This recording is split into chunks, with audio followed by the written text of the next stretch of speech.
Well, hello everyone, and welcome to the first ever episode of Finding Us in the virUS. We're trying to address in this little chat questions that you might be asking in a time of crisis. And so today, my first guest is Ps.Bill Brown. Hey, Bill, how you going? I'm going really well, thanks. It's an interesting time and not only challenge, but lots of opportunity. Yeah, definitely. And I think, I spoke to you a few weeks ago face to face at a pastors thing, and the world's completely changed since then. So we're all kind of pivoting to work out what's the best opportunities to be taking at a time like this. Yeah, it's amazing how something that happens in one part of the world is so quickly distributed to all around the world, and how interconnected we are, and yet how at this time we're so separate as well.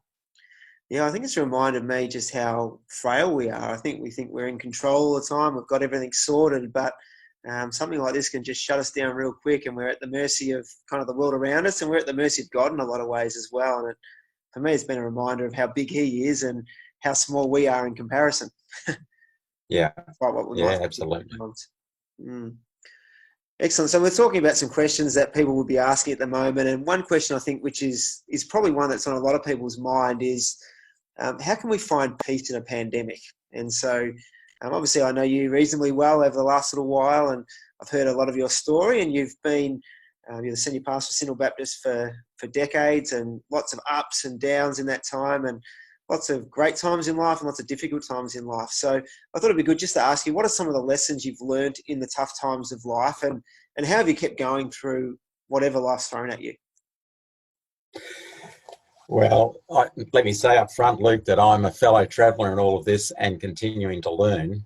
Let me share with you maybe 4 or 5 lessons that I'm learning. And the first one would be that you don't have to, you weren't meant to, and you can't do it on your own. So it's really important to factor God in and let others help.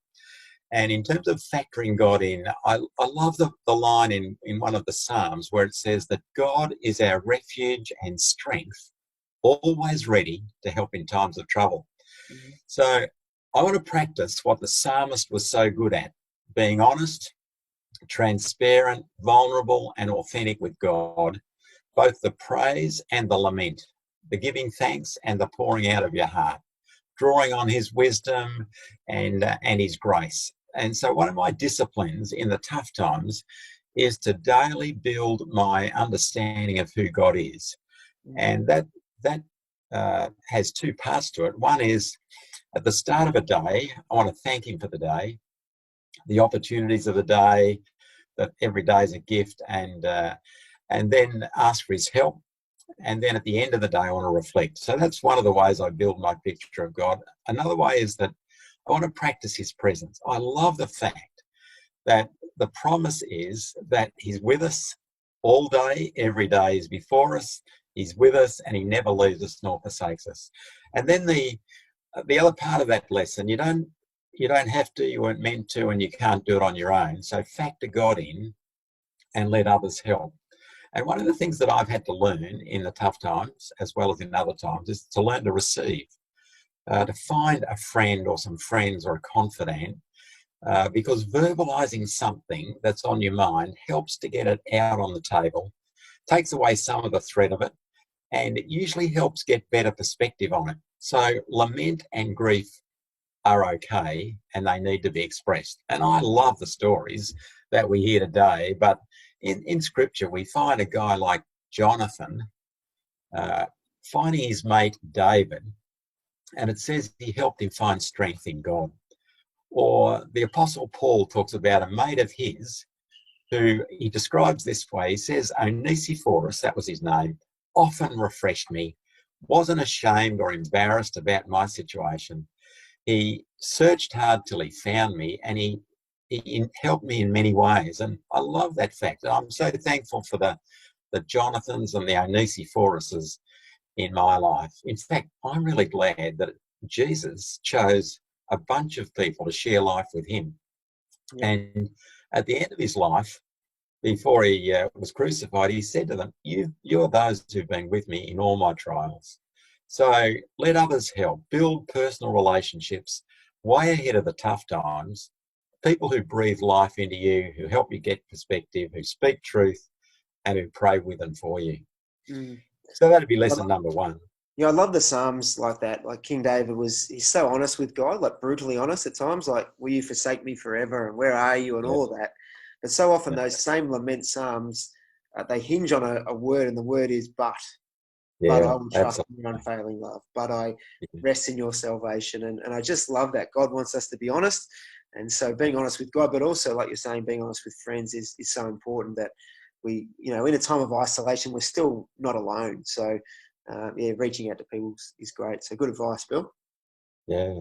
Lesson number two, I'd say live a day at a time. There is grace and strength for the day, and acknowledge that every day is a gift. Thank God for it, ask for his help, and committed to live it well.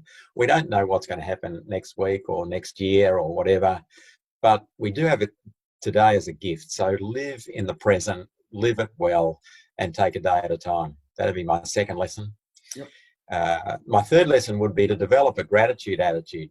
I'm not sure why it is, but gratitude or giving thanks tends to release a power in the midst of difficult circumstances. And it's not surprising. Paul talks about the fact, give thanks, it's God's will for you in all circumstances. And I've often wrestled with, why would he say that? He's not saying give thanks for everything, but in the midst of it, give thanks. And I reckon he says that because God is committed to helping good come out of difficult situations. Again and again, we hear stories of, and even in this pandemic, we're hearing stories of great good coming out of difficult circumstances. Mm. And I love the story of Joseph in Genesis, where he said to his brothers who'd been pretty awful to him, he said, you intended it for harm, but God intended it for good. And likewise, Paul was able to say, God works in every circumstance for the good of those who trust their lives to him. So we can give thanks because God's committed to bringing good out of it. We can give thanks because his resources are available. One of his books, one of his letters, Paul writes from prison. It's the book of Philippians. And he says, I can do all things through Christ who strengthens me. And, there's a beautiful passage that he writes to the Roman Christians where he says, in our times of weakness and challenge, God's Spirit comes alongside us over on the other side where you need two people to carry a load. God's Spirit comes alongside, helps us carry the load. And then he goes on to say, if you don't know how to pray or what to pray in these tough times, don't worry, because the Spirit takes our wordless sighs, and I've had plenty of those wordless sighs, and aching groans, and keeps us present. He shapes them into prayers and keeps us present before God. So his resources are available. Let's draw on them. And the third reason we can give thanks is that there are things to be learned. It's in the tough times, in the crucibles of life, that we grow the most. Yeah. And again, Paul in that Philippians passage says, I've learned to be content whatever the circumstances.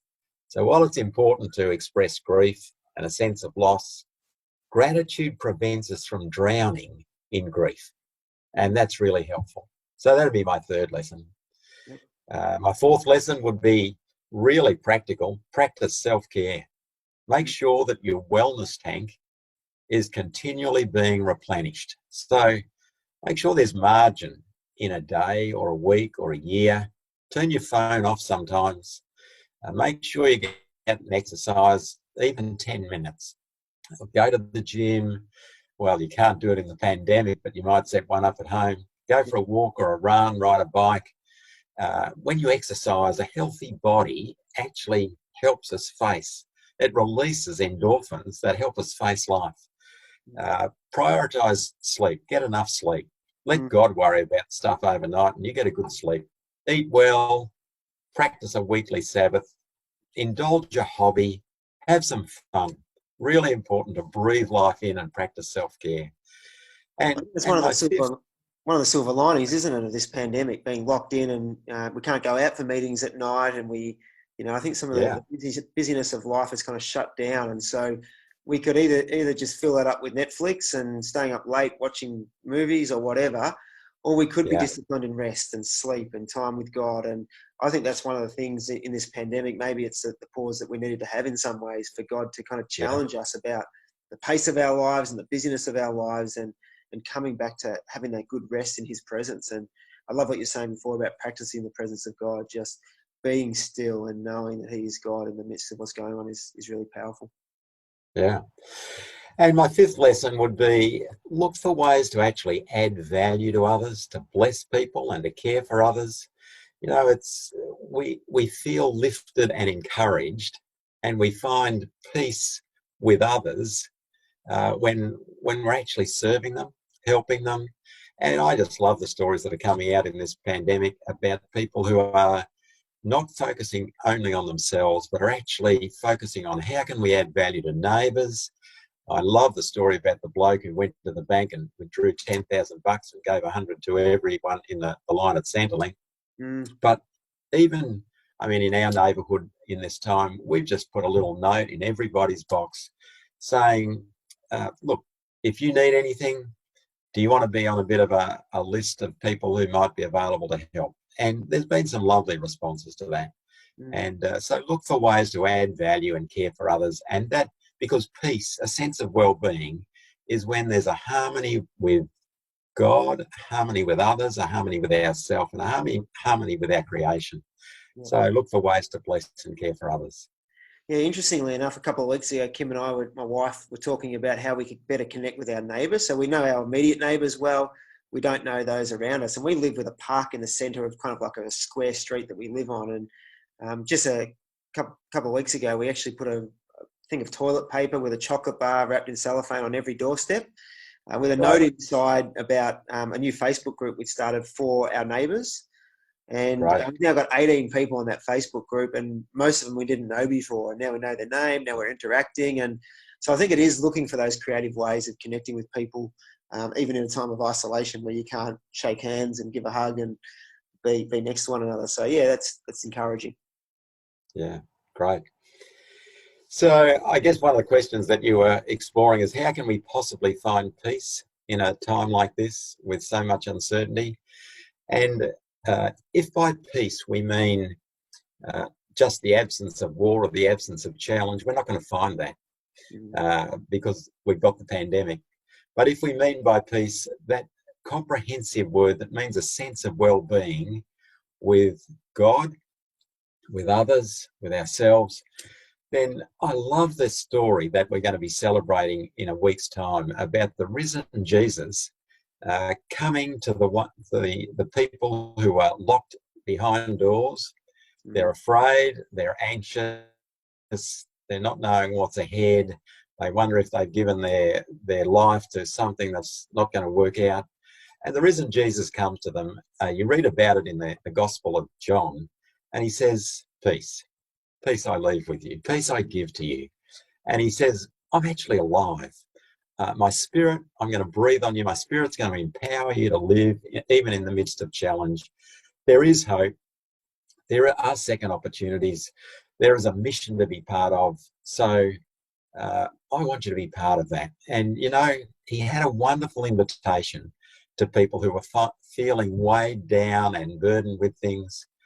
He said, come to me, walk with me, work with me, watch how I do it, learn the unforced rhythms of grace, and you'll learn to live lightly and freely. There are many things that can weigh us down, but it's really interesting. That same group of people, a few weeks later, it was said of them that it was obvious that they'd been with Jesus because of the way they were coping with the challenges of life.